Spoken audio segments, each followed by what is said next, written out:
বন্ধুরা, আজকে আমরা লাভ ক্ষতির চ্যাপ্টার উপরে অসৎ ব্যবসায়ীর অঙ্ক শিখব, যে অঙ্কগুলো চাকরি পরীক্ষার খুবই গুরুত্বপূর্ণ। এক অসৎ ব্যবসায়ী একটি দ্রব্য বিক্রয় করে ক্রয় মূল্যের উপর 18% লাভ করে এবং ওজনে 1 কেজির পরিবর্তে 800 গ্রাম দিয়ে থাকে। তার মোট লাভের শতকরা পরিমাণ কত? দেখো, প্রথমত 1000 দেওয়ার কথা, দিচ্ছে কত? 800 গ্রাম। এবং সে লাভ করছে কত? ক্রয় মূল্যের উপর 18%।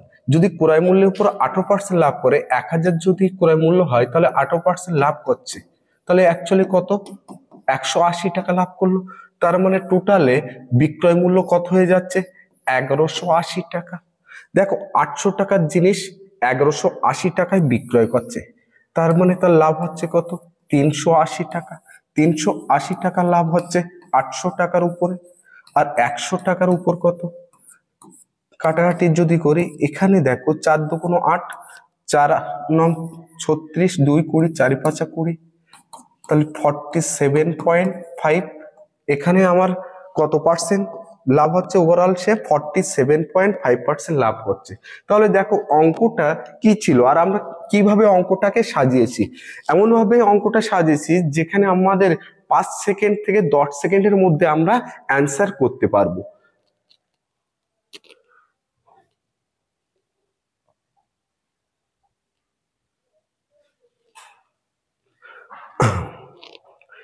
এর পরের প্রশ্ন দেখো, এক সবজি বিক্রেতা ক্রেতাকে ওজনে 12% কম দিয়ে থাকে এবং ক্রয় মূল্যের উপর 32% লাভ করে। সবজি বিক্রয় করলে মোট লাভের পরিমাণ কত হবে? প্রশ্নটা এসএসসি জিডি 12/1/2023 এসেছিল। তাহলে দেখো, ওজনে কম দিয়েছে 12%, তাহলে টোটাল 1000 গ্রাম। এর 12% যদি কম দিয়ে থাকে তাহলে কত হচ্ছে? 12% কম দিলে 1000 কত হয়? 880 গ্রাম। এখন যখন ও বিক্রয় করছে ক্রয় মূল্যের থেকে 32% লাভে, তাহলে 32% লাভ বলতে অ্যাকচুয়ালি কত হচ্ছে? 1320 টাকা। 880 টাকার জিনিস 1320 টাকায় বিক্রয় করছে, তার মানে লাভ হচ্ছে এক্ষেত্রে কত? 440 টাকা। তা 440 টাকা লাভ হচ্ছে কত টাকার উপর? 880 টাকার উপরে। আর 100 টাকার উপরে কত হচ্ছে? কাটাকাটি যদি করি তাহলে কত পার্সেন্ট হলো এক্ষেত্রে আমার অ্যান্সার? 50%। তাহলে এক্ষেত্রে অ্যান্সার কত হচ্ছে? B option. এর পরের প্রশ্ন যদি দেখি, এক ব্যবসায়ী কিছু দ্রব্য 1280 টাকায় ক্রয় করে এবং মোট দ্রব্যের 1/3 দ্রব্য 15% ক্ষতিতে বিক্রয় করে। বাকি অংশ কত লাভে বিক্রয় করলে সমগ্র লেনদেনে 15% লাভ হবে? তাই এক্ষেত্রে যদি আমি অঙ্কটা করি, বলেছে কি 1280 টাকা আমি ইউজ করবো না, অথচ অ্যান্সার আমরা দিয়ে দেব কিভাবে? প্রথমে 15% ক্ষতিতে, ওভারঅল 15% লাভ হচ্ছে। লাভ বলতে প্লাস, এখানে যদি আমরা এম ইউজ করি তাহলে এখান থেকে দেখো এম মাইনাস 15%, আর এ সাইড থেকে যদি যাই 15 মাইনাস মাইনাস 15, তার মানে টোটালে কত হলো? 30%। বলেছে 1/3, 1/3, তাহলে এটা 1 ভাগ, আর এটা 3 থেকে 1 যদি বিয়োগ করি ক ভাগ হয়? 2 ভাগ। তার মানে এই অনুপাতটা 1:2 হবে। তাহলে ভাবো 2 থেকে 30 কিভাবে হচ্ছে? 2 এর সাথে 15 যদি গুণ হয় তাহলে 30, তাহলে 1 এর সাথেও কত গুণ হবে? 15। তাহলে দেখো এম মাইনাস 15 সমান আমরা বলতে পারি 15। তাহলে এম এর মান কত? 15, 15 যোগ করলে কত হচ্ছে? 30%। তাহলে এক্ষেত্রে আমার অ্যান্সার কত হয়ে গেল? বি অ্যান্সার হয়ে যাচ্ছে 30%।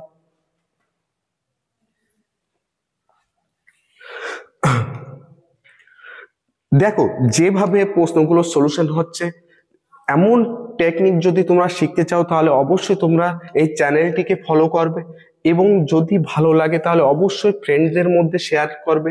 পরের প্রশ্ন আমরা যদি দেখি, মিনা দুটি গাড়ি একই দামে ক্রয় করে। একটি গাড়ি 12% লাভে, অপর গাড়িটি 8% ক্ষতিতে বিক্রয় করলে তার সমগ্র লেনদেনের লাভ বা ক্ষতির শতকরা পরিমাণ কত? তাহলে দেখো 12% লাভে বিক্রয় করছে, টোটাল ক্রয় মূল্য কত? 100। তো 12% লাভে যদি বিক্রয় করে তাহলে কত হয়? 112। আর যদি 8% ক্ষতিতে বিক্রয় করে তাহলে কত হবে? 92। তাহলে ওভারঅল কত বিক্রয় মূল্য? তাহলে 112 আর 12 যদি 92 যোগ করা হয় তাহলে কত হয়? 204। আর 100 একে যদি আমি ডবল করি দুটো জিনিসে তাহলে কত হয়ে গেল? 200। তো এটা কি হয়ে গেল বিক্রয় মূল্য, এটা কি হবে ক্রয় মূল্য। 204 টাকা বিক্রয় মূল্য, 200 টাকা ক্রয় মূল্য। লাভ হচ্ছে কত টাকা, 4 টাকা। কতর উপরে, 200 টাকার উপরে। আর এক্ষেত্রে 100 এর উপরে কত, তাহলে এক্ষেত্রে 2%। তো এক্ষেত্রে আমার লাভ কত, 2% লাভ হবে, অ্যান্সার ডি।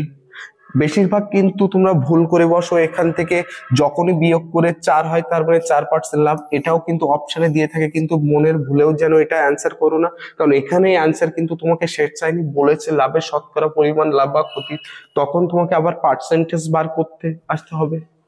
এর পরে প্রশ্ন যদি দেখি, এক ব্যক্তি দুটি দ্রব্য একই টাকায় কিনে একটি 15% লাভে অপরটি 5% ক্ষতিতে বিক্রয় করলে দুটি বিক্রয় মূল্যে পার্থক্য 80 টাকা হলে দ্রব্যটির বিক্রয় মূল্য কত হবে।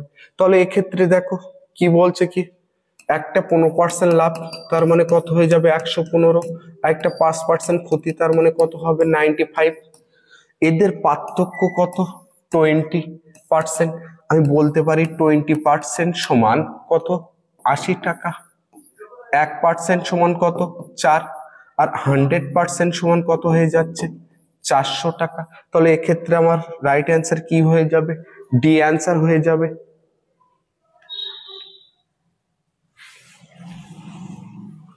এর পরের প্রশ্ন যদি দেখি, একটি 1 লাখ টাকা মূল্যের বাড়ি এ বি কে 6% লাভে বিক্রয় করে এবং বি পুনরায় এ কে 3% ক্ষতিতে বিক্রয় করে, সমগ্র লেনদেনে এ লাভ বা ক্ষতির শতকরা পরিমাণ কত। দেখো প্রথম এ বি কে দিচ্ছে কত পার্সেন্ট লাভে, 6% লাভে বিক্রয় করছে, আবার বি এর কাছে আসছে 3% ক্ষতিতে বিক্রয় হচ্ছে, তার মানে টোটালে এর কি হয়ে গিয়েছে 6% লাভ, আবার 3% ক্ষতি, ওটাও তো ওর অ্যাকচুয়ালি লাভ। তাহলে এখান থেকে যদি ক্যালকুলেশন করি, 6 - 3 প্লাস মাইনাসে -3 6 18, দুটোর আগে পয়েন্ট, তাহলে 3 - 0.18, তাহলে এখানে কত হচ্ছে 2.82%। কত টাকার উপরে, 1 লাখ টাকার উপর, তাহলে 1 লাখ টাকার উপর যদি প্রয়োগ করো 2.82%, পার্সেন্ট মানে 100, দুটো শূন্য কাটলে 282, কটা শূন্য আছে, 3টে শূন্য, দুটোর আগে পয়েন্ট, দুটোর আগে পয়েন্ট দিয়ে দুটো শূন্য কেটে দাও, তাহলে কত হয়ে যাচ্ছে 2820। এক্ষেত্রে আমার অ্যান্সার কত হয়ে গেল, ডি অ্যান্সার 2820।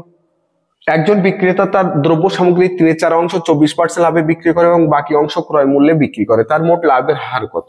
এক্ষেত্রে দেখো কি বলেছে, 3/4, 3 ভাগ বিক্রি করছে, মনে করি যদি 100 এটা যদি সিপি হয়, তাহলে 24% লাভ যদি করে তাহলে কত হবে 124, এটা কত 3টে, তাহলে 3টে টোটাল বিক্রয় মূল্য কত হচ্ছে 372।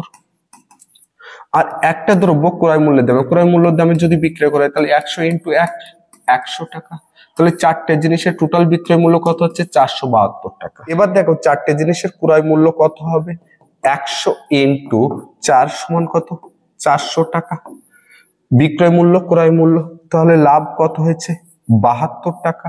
কত টাকার উপরে, 400 টাকার উপরে, আর 100 এর উপরে কত, শূন্য শূন্য কাটো, 4×8 = 72, তার মানে এক্ষেত্রে আমার লাভ হচ্ছে 18%। তাহলে এক্ষেত্রে আমার অ্যান্সার কত, অ্যান্সার হলো বি 18%। এরপরে প্রশ্ন যদি দেখি, এক ব্যক্তি একটি বাড়ি এবং একটি দোকান 1 লাখ টাকা প্রতি বিক্রয় করে, বাড়ি বিক্রয় করে 20% ক্ষতি হয় এবং দোকান বিক্রি করে 20% লাভ হলে সমগ্র লেনদেনে তার কি হবে। এক্ষেত্রে দেখো বাড়ি বিক্রয় করে তার কি হয়েছে 20% কি হয়েছে ক্ষতি হয়েছে, আর দোকান বিক্রয় করে তার কি হয়েছে 20% লাভ হয়েছে। ওভারঅল যদি ক্যালকুলেশন করি, -20 + 20 প্লাস মাইনাসে -20 × 20 কত হয় 400, 20 × 20 কত 400 ভাজক 100, তাহলে এখান থেকে 0 - 4, তার মানে অ্যাকচুয়ালি 4% ক্ষতি বলতে পারছি। এখান থেকে আমরা 100 এর মধ্যে 4% যদি বিয়োগ করি তাহলে কত হয় 96%। আমরা বলতে পারি 96% এর মান সমান 1 লাখ। 1% এর মান কত 1/96, আর যেহেতু 4% ক্ষতি হয়েছে তাহলে দুজোড়ার দুটো সামগ্রীর উপর, তাহলে 4 দুগুণ কত হয় 8%, তাহলে 8% সমান কত হচ্ছে 1/96 × 8, তার মানে 8×12 1/12 লাখ। এক্ষেত্রে আমার অ্যান্সার কত হয়ে যাবে 1/12 লাখ ক্ষতি হয়ে যাবে। এরপরে প্রশ্ন যদি দেখি, এক পরীক্ষার্থী পরীক্ষায় 50% নাম্বার পায় 100 নাম্বারের জন্য ফেল করলো, অপর এক পরীক্ষার্থী 78% নাম্বার পায় 5 নম্বর থেকে 30% বেশি পেলো, পরীক্ষাটি কত নাম্বারের ছিল? এক্ষেত্রে আমি যদি মনে করি পরীক্ষাটি 100% ছিল, তাহলে এর উপরে 50% একজন পেয়েছে, 100% 50% পাওয়া মানে কত? 50%। এ কি করেছে? 100 নাম্বারের জন্য ফেল করেছে, তাহলে 5 নাম্বার আমি এই ক্ষেত্রে বলতে পারি যে 100 নাম্বারের জন্য ফেল করেছে, তাকে যদি 100 নাম্বার দিয়ে দেওয়া হয় তাহলে সে পাস করবে। তাহলে 5 নাম্বার কত? 50% প্লাস 100, এটাই হয়ে যাবে 5 নাম্বার। এবার অপর আর একজন পরীক্ষা দিয়েছে, সে কি বলছে? 78% নাম্বার পায়, 5 নাম্বার থেকে 30% নাম্বার বেশি পেয়েছে, তাহলে 50% থেকে প্লাস 100 এর থেকে কত পার্সেন্ট? 30%, তার মানে 130 বাই কত? 100, এইটা সমান 78% এর মান। তাহলে একটা শূন্য কেটে যাচ্ছে, 13 যদি গুণ হয় 5 13 কত? 65, 650%, এখানে 1300, আর নিচের 10টা যদি সঞ্চিনে ওই সাইডে যায় তাহলে কত হয়? 780%। তাহলে যদি বিয়োগ করি 130% সমান কত হয়? 1300, 1% সমান কত? 10, আর 100% সমান কত হয়ে যাবে? 1000। এক্ষেত্রে আমার রাইট অ্যান্সার কি হবে? সি, 1000। একজন বই বিক্রেতা একটি বই 10% লাভে বিক্রয় করে, যদি সে 4% দামে কম কিনতো এবং আরো 6 টাকা বেশিতে বিক্রয় করতো তাহলে 18.34% লাভ করতো, বইটির ক্রয় মূল্য কত? তাহলে এক্ষেত্রে আমি মনে করতে পারি যে বইটির ক্রয় মূল্য হলো এম, এটা হলো সিপি। এখন এর উপর 10% লাভ যদি দেয় তাহলে কি তৈরি হবে? এসপি। 110/100, এটা এম, এটা হলো এসপি, এটা সিপি ছিল। এখন বলছে বইয়ের দাম 4% যদি কম হয় তাহলে নিউ সিপি কি হবে? নিউ সিপি এক্ষেত্রে কত হয়ে যাবে? 4% কম, তার মানে 96/100 এম। এর ফলে বিক্রয় মূল্য আরো বাড়ে, বিক্রয় মূল্য আগে ছিল কত? 110/100 এম, এর থেকে 6 টাকা বেড়েছে। এবার দেখো লাভ করছে কত পার্সেন্ট? 18.34%। তাহলে লাভ যদি 18.34 বোঝায় তাহলে কত? 75/400। তাহলে বিক্রয় মূল্য কত হবে? এর সাথে যদি 1 গুণ করি তাহলে কত হয়ে যাচ্ছে? 475/400। তাহলে যদি কাটাকাটি করি তাহলে উপরে কত হয়ে যাচ্ছে? 19, নিচে কত হয়ে যাচ্ছে? 16। তাহলে এই যে বিক্রয় মূল্য, এই বিক্রয় মূল্যের সাথে এইটা যদি আমি গুণ করি তাহলে নিউ বিক্রয় মূল্য হয়ে যাবে, নিউ ক্রয় মূল্য থেকে নিউ বিক্রয় মূল্য, তাহলে 96/100 এম ইন্টু 19/16, 6 16 96, তাহলে 6 19 কত হচ্ছে? 114/100 এম। এবার দেখো এটাও এসপি এটাও এসপি, তা আমি বলতে পারি 114/100 এম, এইটার সমান 110/100 এম প্লাস 6। তাহলে এক্ষেত্রে আমি 4 এম যদি এটা এই সাইডে নিয়ে আসি তাহলে 4m/100 সমান 6, তাহলে 4m সমান ডাইরেক্ট কত বলতে পারি? 600। এম এর মান কত হয়ে যাচ্ছে? 150। কিছু কিছু প্রশ্ন দেখা যাচ্ছে সলিউশন করা হয় বেসিকের উপর, এই প্রশ্নটা তোমরা অবশ্যই বেসিকে সলভ করতে হবে। দেখো এই একটা প্রশ্ন, একটি গ্রামের জনসংখ্যা প্রথম বছরে 0.2% বৃদ্ধি পায়, দ্বিতীয় বছরে 0.4% বৃদ্ধি পায় এবং তৃতীয় বছরে 0.4% হ্রাস পেলে 3 বছর পর জনসংখ্যা কত হয়ে প্রথম বছর শুরুর আগে জনসংখ্যা 2000 ছিল। তাহলে এক্ষেত্রে দেখো 0.2% সমান আমরা কত লিখতে পারি? 2/1000 সমান 1/500। যদি 0.4% সমান কত লিখতে পারি? 4/1000 সমান 1/250। এটা কেন লিখেছি এবার দেখো, প্রেজেন্ট আর দেখা যাচ্ছে 3 বছর পর বা আগে, যে কোনো একটা মিন করতে পারে। তো বর্তমান আর আগের কথা বলি, আগে কত ছিল? 500, এখন হচ্ছে 501। আগে ছিল 250, এখন হচ্ছে 251। পরের বার বলছে লাস্ট বার কত হ্রাস পেয়েছে, তাহলে এটা 250 হলে এটা 249। তাহলে অনুপাত যদি আমরা দুজনে করি এই দুটো প্রকৃতিতে, 500 থেকে 1, এখান থেকে এর 1 আছে, এখান থেকে এর 1 আছে, তারপর আলটিমেটলি 1:1 1:1 তা ইকুয়াল হচ্ছে। আর ইকুয়াল যখন হচ্ছে সামান্য একটু প্রেজেন্টে বর্তমানে বেশি হয়ে যাচ্ছে, তাহলে 3 বছর আগের যদি 1 এর মান কত বলেছে? 2000 হয়, তাহলে এখানেও 1 এর মান কত হবে? 2000, কারণ প্রায় বলেছে কি অ্যাপ্রক্স অনুপাত সেম। তার থেকে সামান্য একটু বেশি, তার মানে 2000 থেকে সামান্য বেশি। অপশনটা কত হবে? 2003.97 সব থেকে কম আছে।